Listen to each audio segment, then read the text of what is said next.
Türk häkimetleri türkmen migrantlarynyň biňjalygyna täsir bildirdi ýa-da çep el sag eliň näme edýändigini bilen okmy.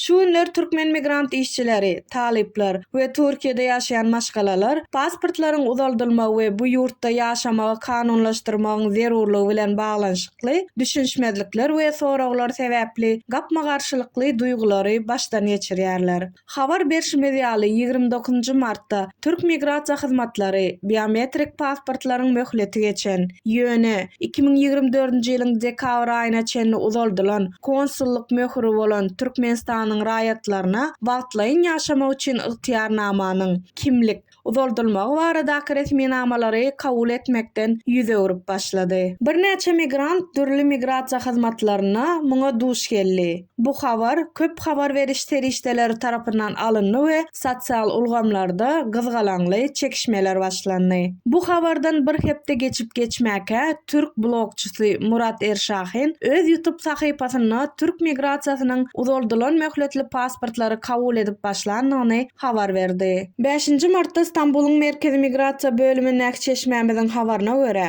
onlarça türkmen munyň hakykatdan ham dogrudygyny ýa-da däldigini anyklamak üçin migrasiýa hyzmatlaryna ýüz tutdy. Garawullar gelen raýatlary köşeşdirdiler we pasportlaryny barlap, türkmenleri migrasiýanyň resmi işgärlerine resmi namalaryny tapşyrmaga göý bermäge başladylar. 30 martda İstanbulyň Fatih etrafynda resmi namalary kabul edilmedik bir migrant THF bilen gowy habar paýlaşdy. Şu gün onu ret eden şol bir Türk migrasiýa işgäri resmi namalary kabul edip işlenmegine ruhsat berdi. Başga bir migrant Nowata garaşan märekäniň arasynda duran gartaşan türkmen aýal göz ýaşlary bilen geçen ýyl ogluma beýin operasiýasyny geçirmek üçin geldim. 2 çagam bar. Operasiýa edilen ogluma henizem lukmanlar tarapyndan uçmaga ruhsat berilmeýär we 15 ýaşly gyzymyň uzaldylan pasporty bar. Ýöne ýaşamak üçin ygtyýarnamanyň möhleti bir näçe güniň içinde utarýar. Türkiýanyň ýaşamak üçin ygtyýarnamanyň resmi namalaryny kabul etmegini besedenligini bilip howsala düşdüm. Gyzym täze pasport almak üçin Türkmenistana gitmeli bolar. Oglum bilen men uçup bilmerin. Mensiz gitse-de kimdir birine howsarlyk edip biljek resmi nama resmileşdirsem hem 18 ýaşyna çenli Türkmenistandan göý berilmez. Näme etmeli? Soň bolsa Nowaty geldi we